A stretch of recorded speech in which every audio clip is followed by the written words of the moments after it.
Hey sis, we're back with our sister Codie. Today's episode is about infant loss and life after. Bear with us as we go through the journey of losing Ocean. This is a very special episode. I love you, and we got this. So now we're healed. You get married to Weston Zizek, Yes. who I love dearly. He's like a brother to me.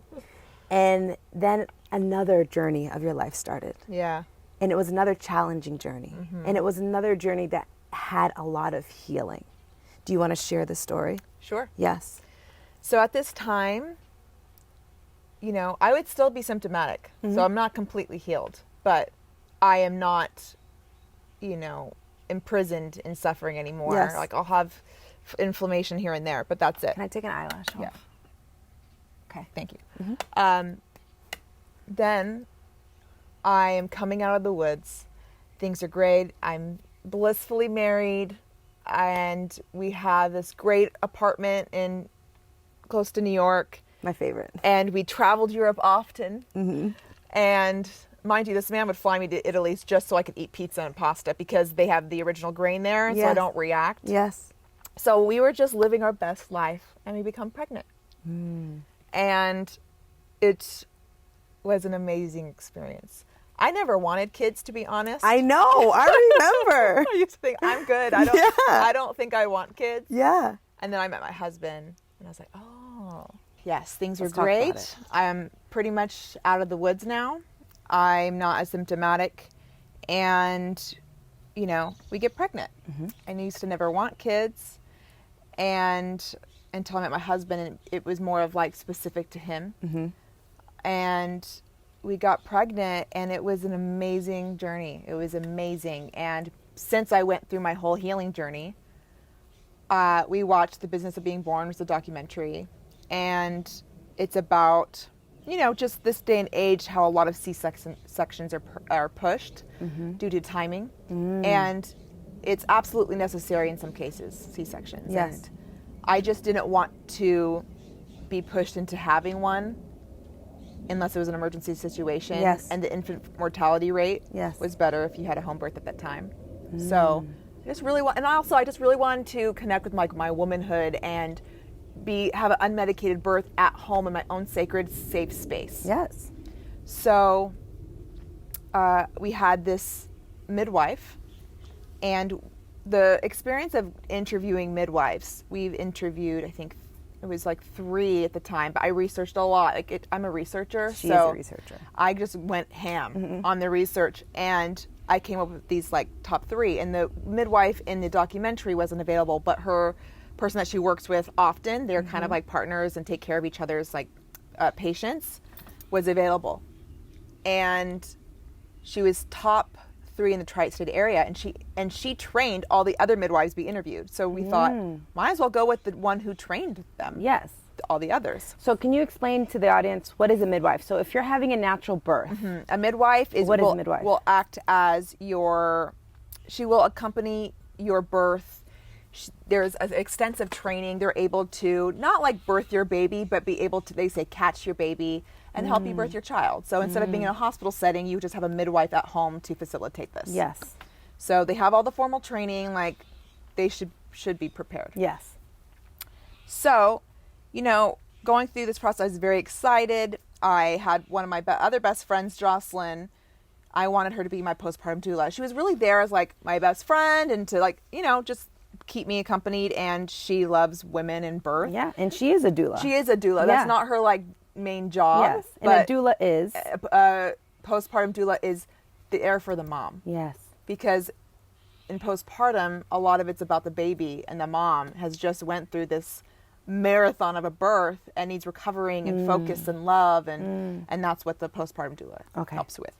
So I decided to have a home birth, and this midwife leading up to this, there was little things that would bother me that wasn't necessarily big issues.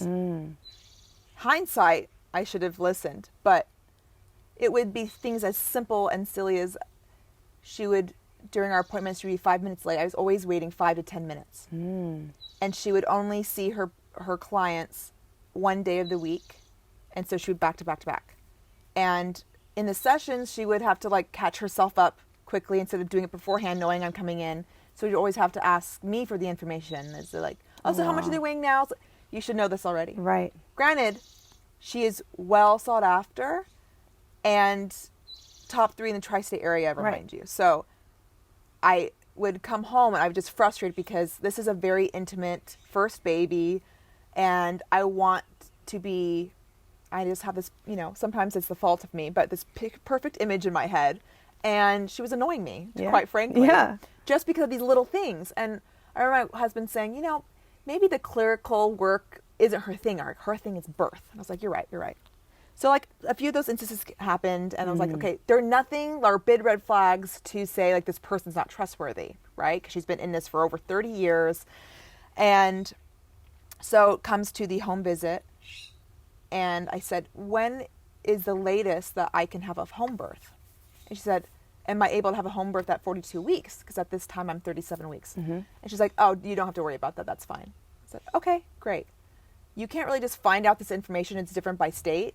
So this is my medical professional that I'm finding my information from. So I'm asking her all the information that I need to know. I'm now 41 and a half weeks over my due date. And my mom's there to be a part of it. Who's a nurse. Who's a nurse, retired nurse practitioner, and was in labor and delivery for 8 years as part of her experience. Her best friend, which is I think of as my aunt, who is a nurse midwife in a hospital currently and still is, and over 30 years. I've had the midwife and the midwife's assistant and Jocelyn, my best friend. So you had a full I had a team behind the team. Yes. So I had who was hired to be there. Yes. The paid professionals. Yes. And then the professionals who were intimate in my intimate family. Yes. As a backup. Yes. And she told me, as castor oils usually to induce pregnancy, to induce labor. So you're 41 weeks. I'm 41 and a half weeks. Yeah, and you're past your due date. I'm past my due date. And your midwife is telling you to like, we're gonna hurry things along. So I went to go get an ultrasound that day to see how everything's looking. She was 10 out of 10, perfect, great. She says, take castor oil. Basically, long story short, she overdosed me on that castor oil. She gave me basically 6 tablespoons. You're supposed to take a half a tablespoon within 24 hours. And I shot out into hard labor. There was no first, second, third stage. It was immediate. I never had a contraction further than a minute apart for 10 and a half hours. Wow. So I was throwing up. I had really bad diarrhea because of the castor oil. Yeah. And these contractions were hard. I went straight into hard labor. In your living room? In my living room. Yes. And I was contracting in the tub. I went in the shower. It was painful. And it's not like I had a slow buildup. It just went straight to pain. Right. So what happens next is we have the lights down. It's now around 8 p.m.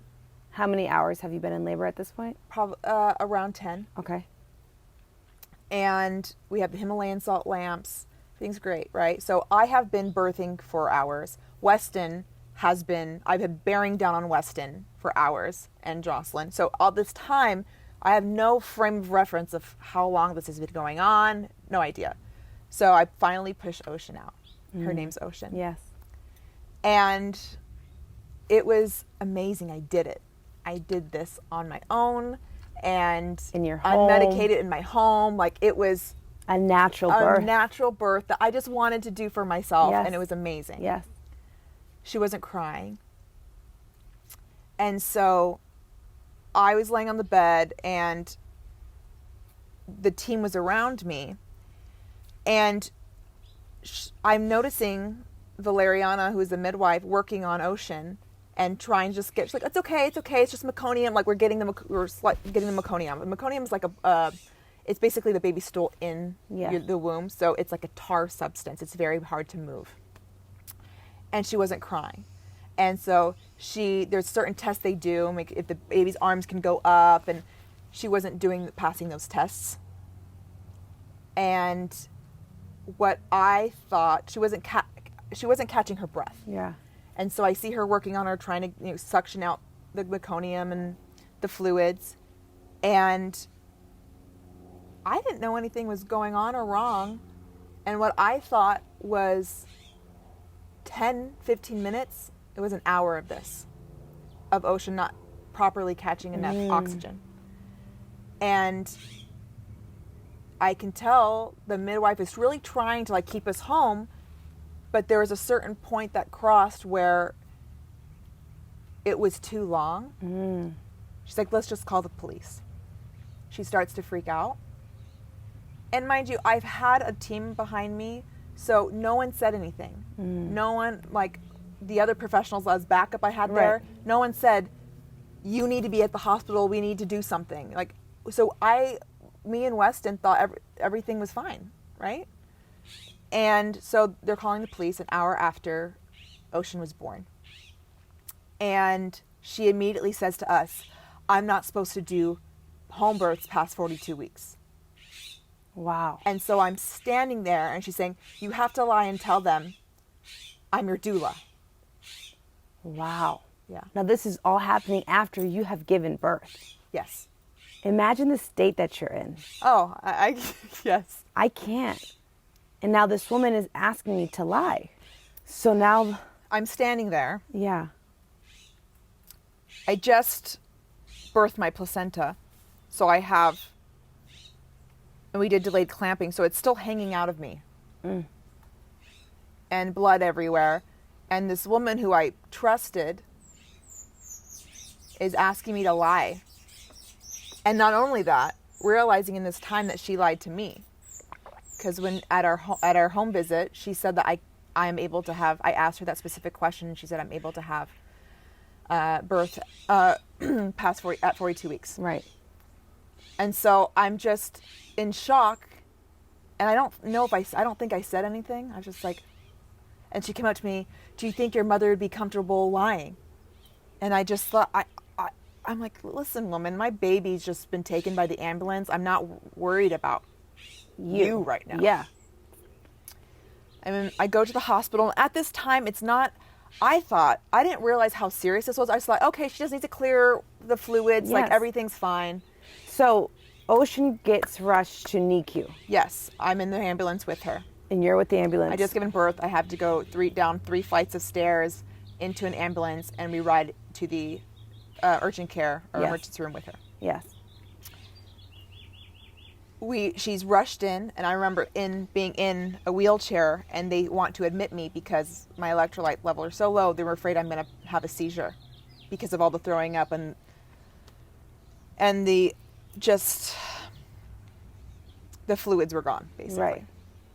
So I remember sitting there seeing like 6 to 8 professionals working on this little girl. And I'm not computing how serious this is. I'm like, it's just because the way everyone was acting, like everything's fine, but they're trying to keep me calm. And the midwife was just acting like, oh, it's nothing. And finally she said who she was, but she lied on the APGAR score saying that she was an 8 out of 8, everything's great. And she wasn't. She didn't pass any of the tests. She didn't cry. She said she cried. She didn't cry.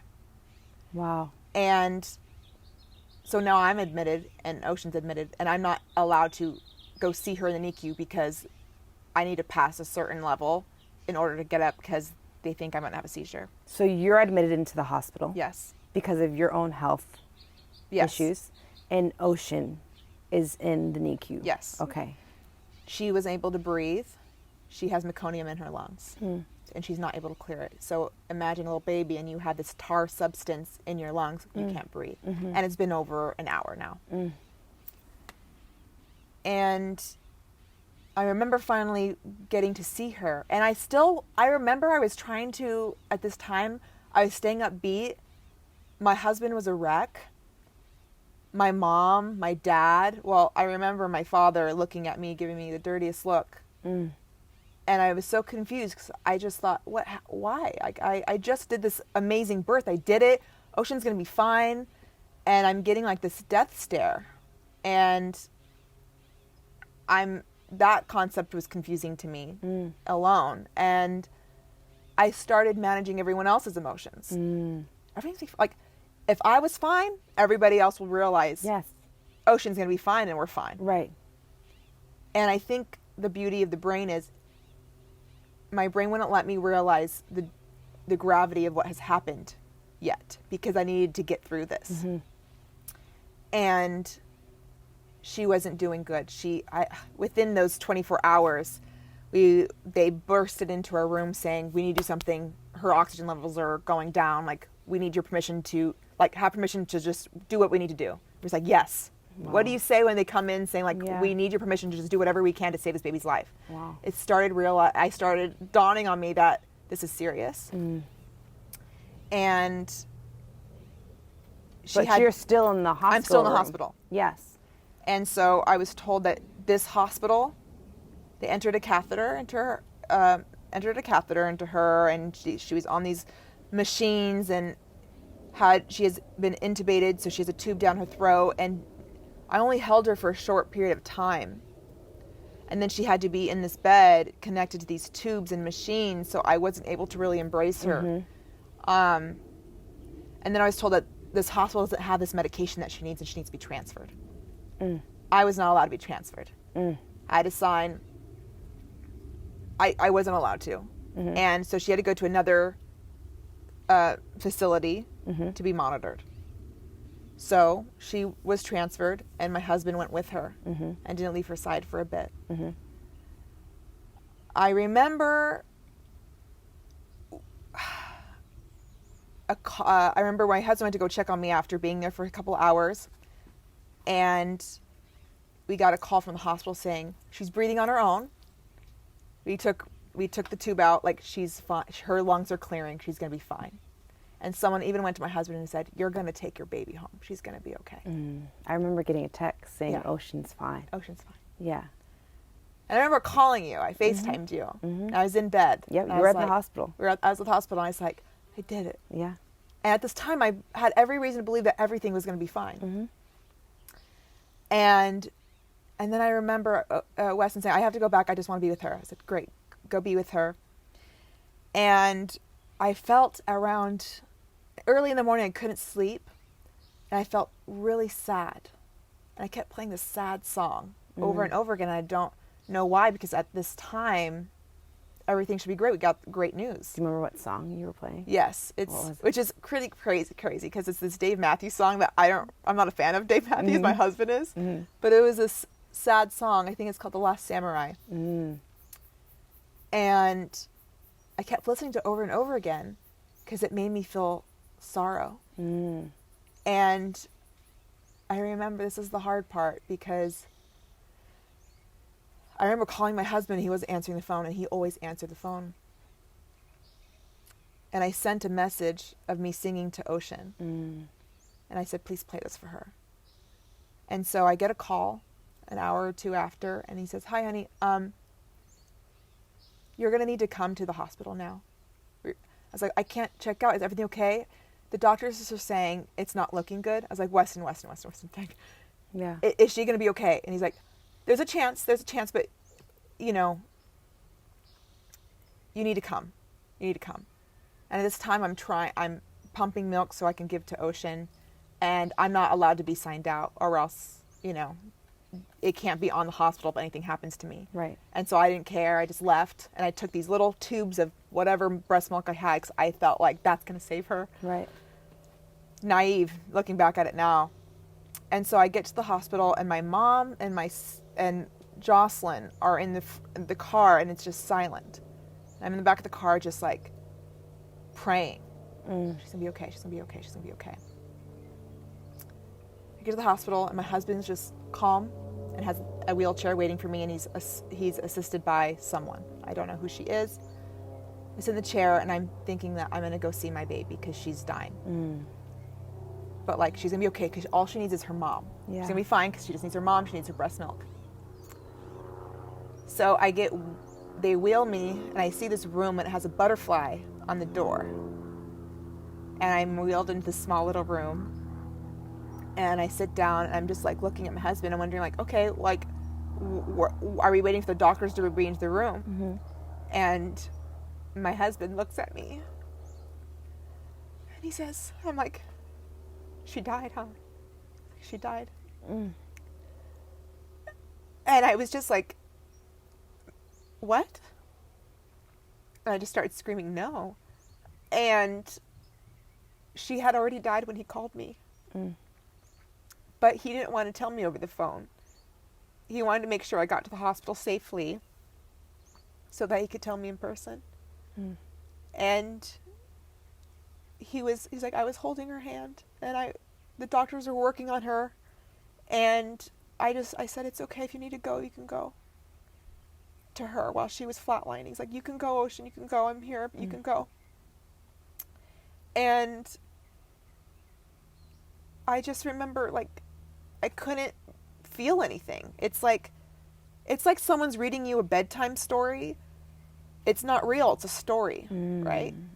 And at this time, it wasn't resonating that this is my story, that my daughter had died. And I remember just screaming. And I remember Weston hitting the floor, crying, pleading for her to come back. And then feeling somewhat stupid that I'm like praying in the car that she's going to be okay. And not everyone, but a few people already knew she passed. And bless his heart, I knew why he had to do it. And I'm so glad he did it the way he did. And to have to, I just imagine for him to have to do that. I don't know if I could have done that. Yeah. They bring Ocean in to see me, and she doesn't have any tubes, and she's a little blue. And I'm holding her, and I asked to be alone. And I just remember, for some reason, I kept biting her feet, putting her feet in my mouth. I just wanted her back in my body so I could protect her. And just, I couldn't believe it. This is the longest time I get to hold my baby, but she wasn't alive. And it came the time where I had to give her back because she was getting so cold and blue, and I didn't want, she wasn't there. That wasn't her anymore. And I just thought, my life's over. It's done. I'm good. I'm ready to tap out now. And so that's what happened. And coming home to where I was supposed to bring my daughter, her crib, her changing station. Thank God for my father-in-law and my mother-in-law. They cleared it all up, so when I came home, I didn't see it. And, you know, I'm now hearing that this midwife even lied about her name to the police. And I was so mad because you would think I got this woman off Craigslist or something. Yeah. And I didn't. Right. She's close to retire, and she just wanted to pump out as much clients as she could. And she lost. Thank you. You're welcome. I feel that she lost the whole point of what this was about. I was a number. Fast forward, she's the reason why we ended up in the hospital. I mean, she waited too long. The autopsy came back. Yes. Yes, so that's what I was going to ask next. So what actually did happen to Ocean? The autopsy came back.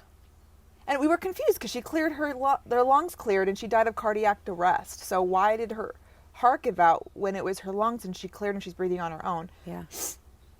The hospital punctured her heart with the catheter. And had they been monitoring all night, they could have caught it. So when they transferred her to the other hospital? It was the first hospital that I was at that they punctured her heart. Oh. They transferred her and she died at the I thought it happened at the second hospital. It was at the first hospital. It was at the first hospital. And it was actually the second hospital that, before we got the autopsy, saying, I don't understand either.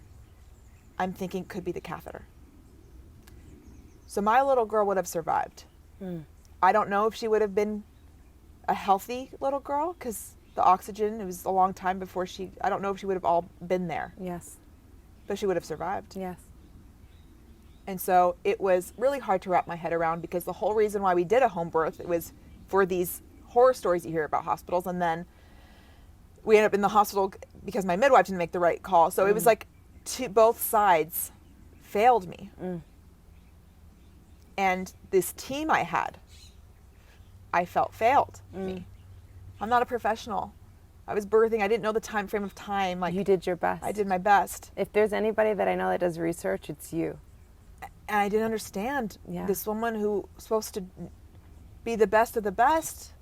And then, you know, the other people I had there, I mean, not the postpartum doula. She wasn't a birth doula. That's not her job. I didn't understand why no one said anything. But it was just this perfect storm that everything went wrong that led to this. So I got to hold her for a little bit, and she died at 2 days old. Wow. I am so proud of you for sharing that story, because I know Thank it was not easy. Yeah. And I know there are many women and fathers, mothers and fathers, that have dealt with loss when it comes to, you know, your first birth, your second birth, whichever birth it is, losing a child. I couldn't even imagine the grief that one endures, especially a home birth. That you've studied so much, that you built a team around you where you feel so confident that my baby's going to be so incredible. And then it goes wrong. And So wrong. because of these actions, you no longer have your beautiful angel in your hands. She's an angel over us and guiding us. So the transition of losing Ocean, how did you heal through such a loss? To be completely honest, you don't. You don't. When you lose a child, you're never going to heal. I'm not going to be healed until she's back in my arms. But she will never be in your arms. And so realizing that there's a difference between moving forward and moving on. Not trying to move on, I'm trying to move forward. I have to accept this emotion. Letting it teach me and mold me, and accepting that this is emotion I have to make room for the rest of my life. There's a life that you build around the grief. And, you know, there is this knowledge about grief. It's not something it's not a gift I want, but it is a gift. And the gift she gave me is I have a completely different life now. And I have like I said, my sad girl days, and sometimes courage and bravery is just getting out of bed. And other days I'm those bad bitch days. I'm doing great. But it's really hard, and it's a journey, and like they say, grief is like the ocean, funny enough.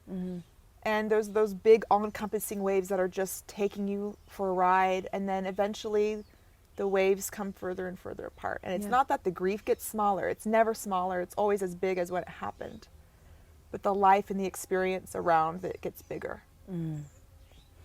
Now, how did this affect you and your husband's relationship? Because I know in the audience can probably relate to this. You're a married couple, newly married, your first child, and to get through this together. Because I know it was a tough ride. Well, there's different seasons of this. And immediately first, he was the rock. He kept it together. And unfortunately, he still had to work. He was off for like 4 days, five days maybe, and then had to go back to work. After losing his child. And I remember that he was just quiet and just miserable, as you could imagine. And it was tough, to be honest. It was really tough. There are times where you're just really in it together. No one else knows this grief except for your partner, because you both lost that same child. But I know we decided we can't survive here in New York. Can't do it. So I mean, you were living in the home that you guys gave birth to in Lost Ocean, so I can only imagine the effects that it had on you both. It was probably so traumatic. Very. I couldn't keep reliving this. So, and every time I looked outside, it was like baby central. I just couldn't see babies. So we decided to go to Maui. That's where Jocelyn lives. And Jocelyn was your doula best friend. Yes. And the Islanders call her Mama Maui. And that's what I needed. I needed like that mama energy. So we went to Maui and just to mourn and be in therapy, and that's when things got really tough. So you guys both went to therapy together or separate? Both. Yes. We were in therapy 3 times a week, once individually and then one together. And we weren't, at one point, I thought, we're getting divorced. Wow. And so now I had to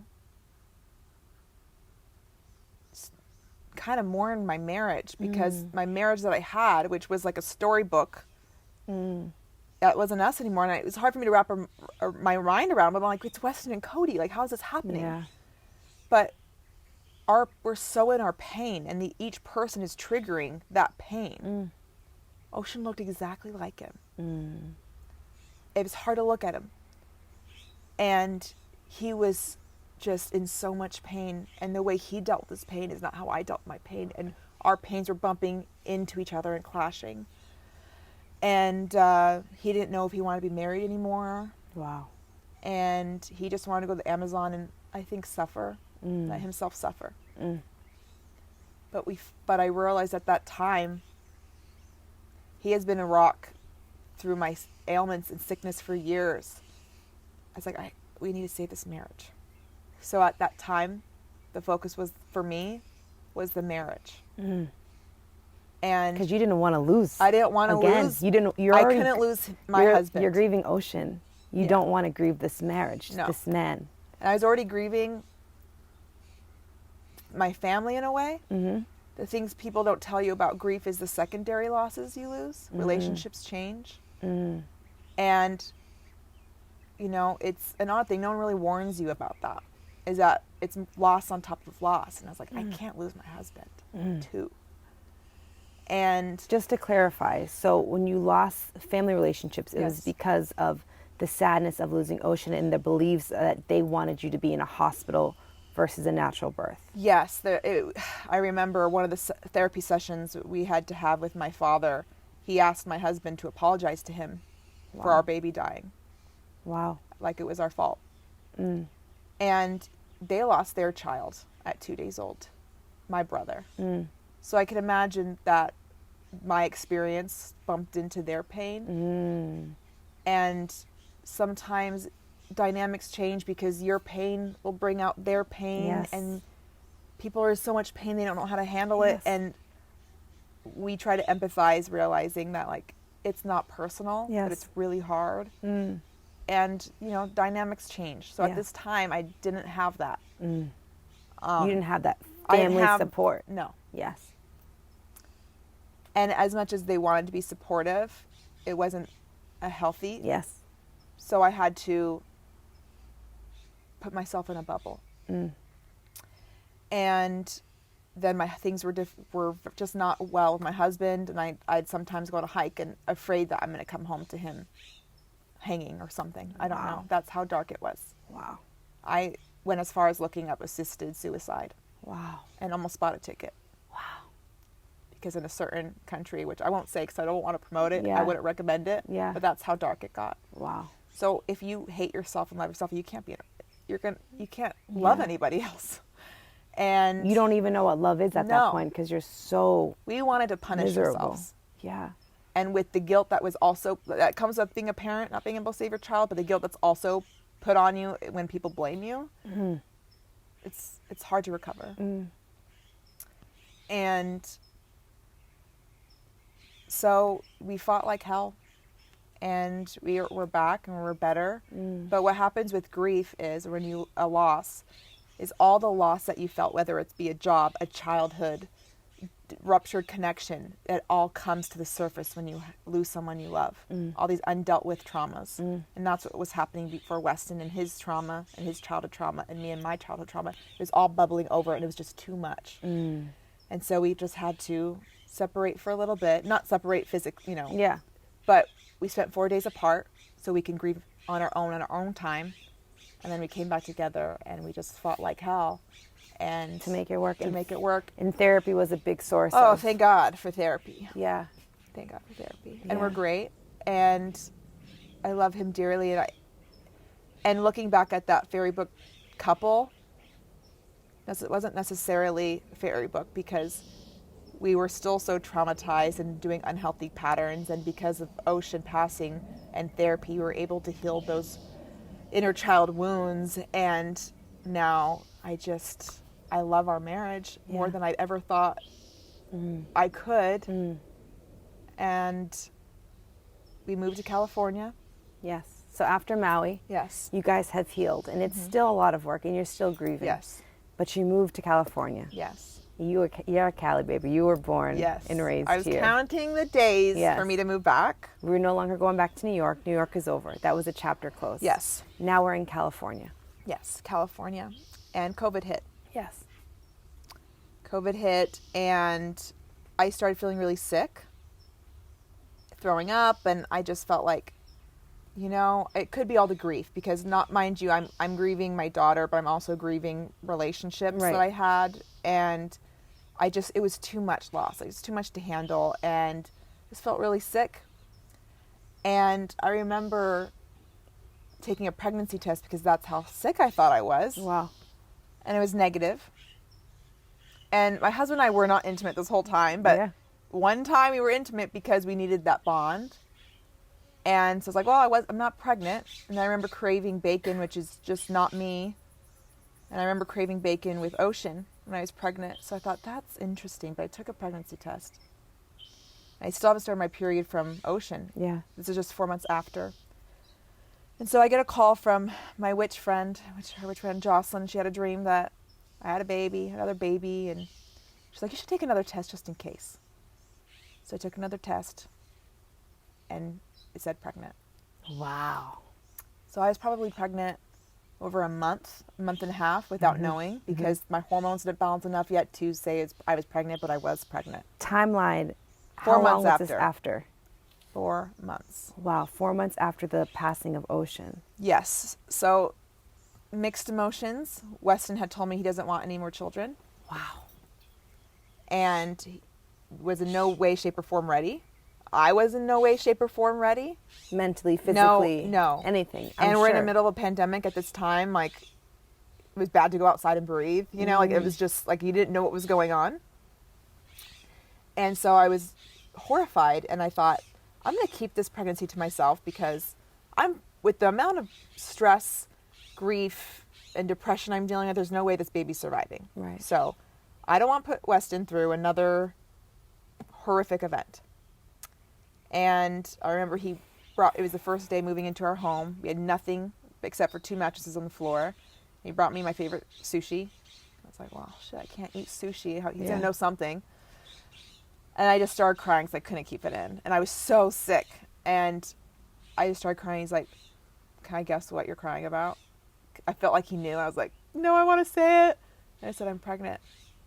He's like, and I remember going on a walk with my friend and thinking, like, I don't know what to do. I was so nervous about his reaction.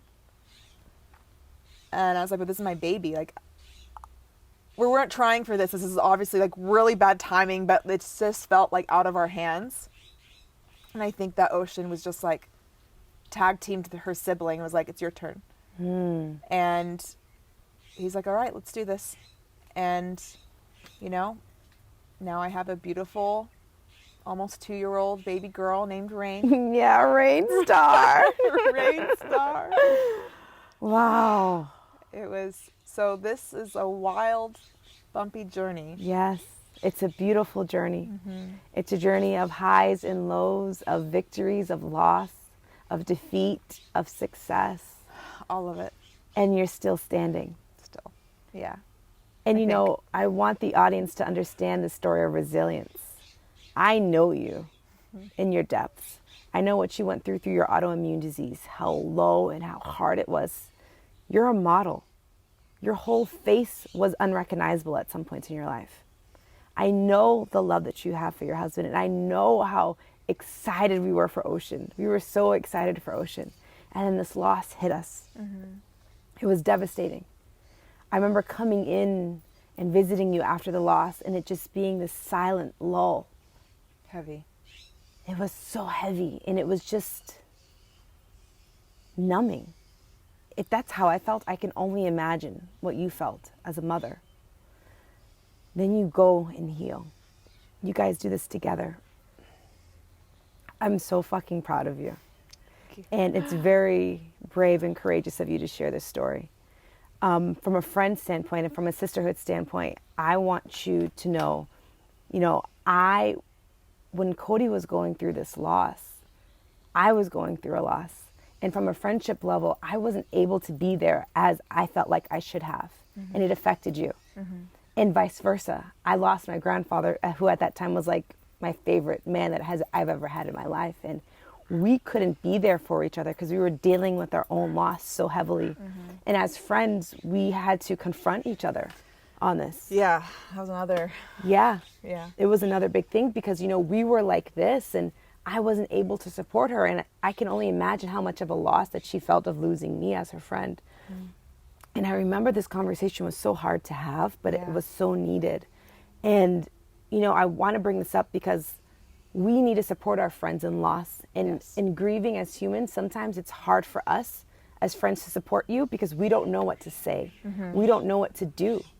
Because saying sorry isn't enough. No, that almost like at that time, depending on the person, there's no like right recipe book, but like that almost at that time infuriated me. Yes. Sorry. Yes. So I want to ask you to, to share with our audience, when you deal with such a loss, losing a child, what type of love and support were you looking for at that time from your friends, from your sisters? I think I knew what I was looking for. It was in very new territory for me. Yes. Now,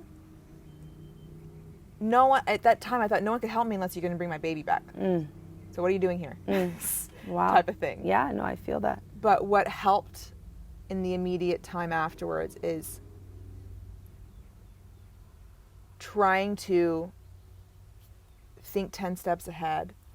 If you're going to say, let me know what I can do for you, that puts the responsibility on the griever to say what they need. And we're so overwhelmed with grieving that we're not going to want to inconvenience you. So if you know your friend, go grocery shopping. Just say, hey, I'm going grocery shopping for you. I'm going to be here this day. Does that work for you?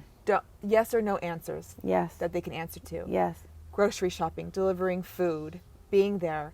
You don't have to find a silver lining. You don't have to try to make this better or find a reason. This fucking sucks. And it's not going to get better. And it's not going to get better. Yeah. And I think this thing with grief is it's this, people who don't understand yet, they think it's just this emotion that you're trying to get through or get past and put behind you. But grief's never ending. It lasts as long as love does. Yeah. And so what we need is for you to sit there in that awkward silence and just be there. Talk about our babies.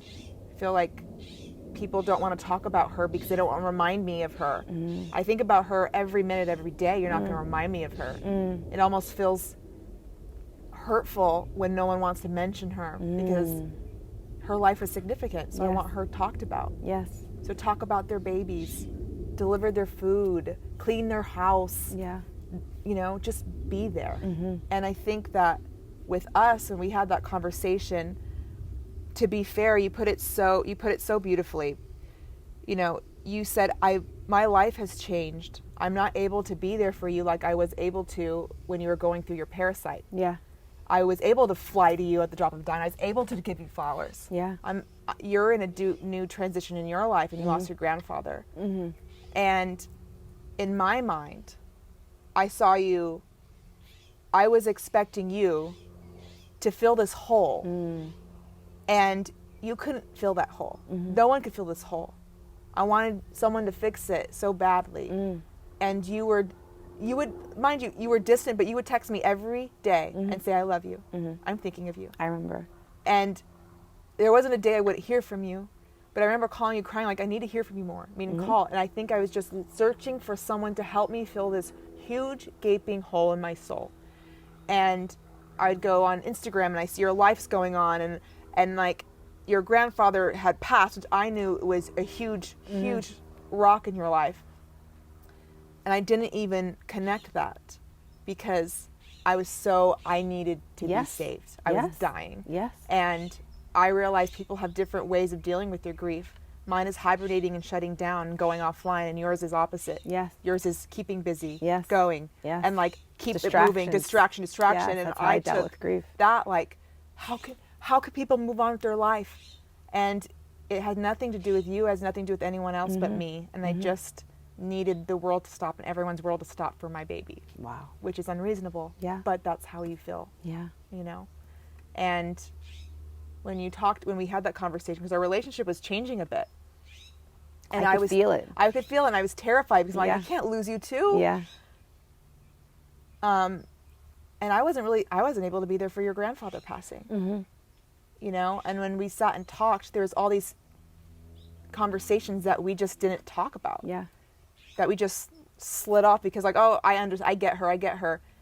And that's the problem. Like, we always have the tough conversations, even if you're besties, even if it's uncomfortable, you know? And I think your honesty of saying like, you wanted me to give you more than I had and I didn't have it. Yeah. And I saw that. I didn't know that. Mm-hmm. Because what I saw is that you're fine. You're living your life. Right. You're carrying on. And it's Right. like, but I didn't realize Yes. that's how you deal with Yes. your grief. So I bring this up to say, like, this is such a pivotal moment in our friendship. And I'm sure so many people deal with what we dealt with. You know, my life was moving. Your life was moving, but it actually stopped. I dealt with grief a different way you dealt with grief. You know, we weren't communicating. And I say this, you know, we as women, we are so quick to make our boyfriend or our husband's relationship works. Yeah. But what about our other relationships? What about our friendships? You know, we have to do the hard conversations and the love and the therapy for real deep relationships to continue as well. And this conversation that you and I had was like life-changing for me, because I was not good at confronting things and being vulnerable and being like, look, I couldn't do something, because for me, that's who I am. I do everything for all my friends. Like I show up, but I couldn't show up. But you didn't know that. So there was this obstacle that we had where we weren't communicating. And, you know, I wanted to share this for the audience, because for friendships that are going through major grief, understand that communication is so important. And I know it's hard because she's grieving, I'm grieving, but you have to be willing to be open and vulnerable. Otherwise, you will lose very important relationships in our lives. I wasn't going to lose her, you know, and I knew that I had to be like, hey, what's going on? And we had this heart-wrenching conversation. It was hard, and it was emotional, but it was what we needed to continue our friendship, to continue to grow, because we're always evolving as humans. Yes. Your life is different than mine. I'm still single and chilling and doing the things of life. You're married. You've dealt with all this life and this grief. I'm dealing with loss of my grandparents and like parental figures in my life. So as we grow as adults, we aren't taught this. No.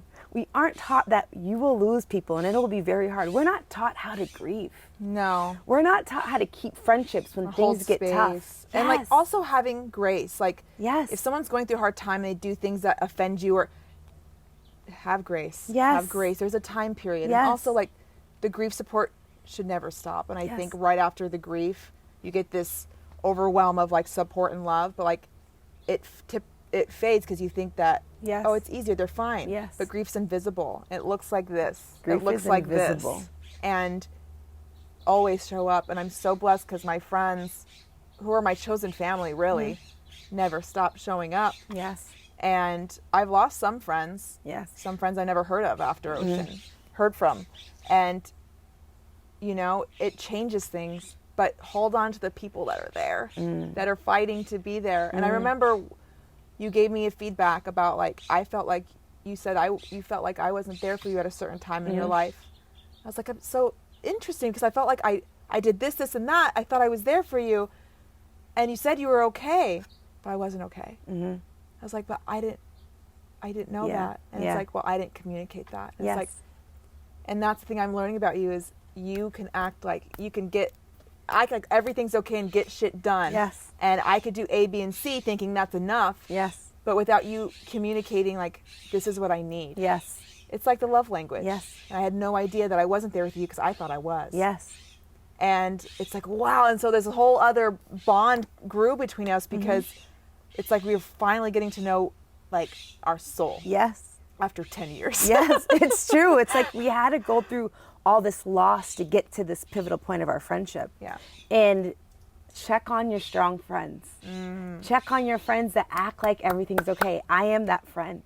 And I had to go through a lot of therapy and a lot of other modalities, sound healings and breath works to start being able to get in touch with my feelings and my emotions, to become vulnerable. But they always say check on your strong friends, and it's true. You have to check on them. They might act like everything is fine, but I wasn't fine and you weren't fine. Yeah. So we were able, with our self-work that we did, which is hard. We did a lot of self-work together separately.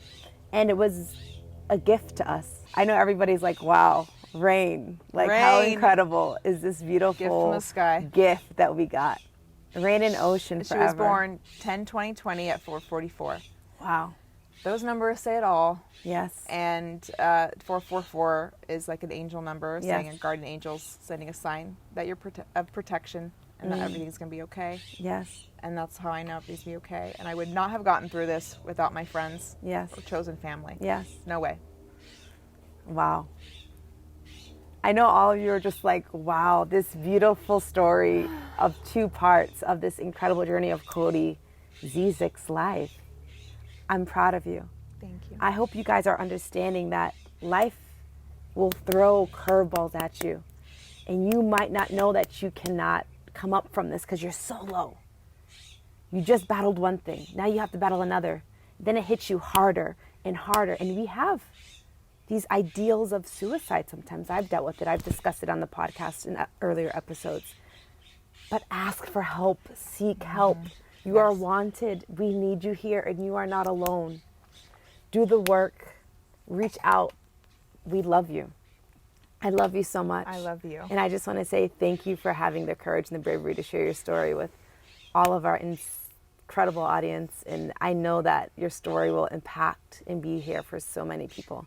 Thank you, my love. I'm proud of you. I'm proud of you. I love you. Girl, we got this. We got this. You heard her. Girl, we got this. Thank you so much for coming over, sis. I appreciate you and I love you deeply. Please remember to share this with your sisters, subscribe, and leave a comment. Girl, we got this.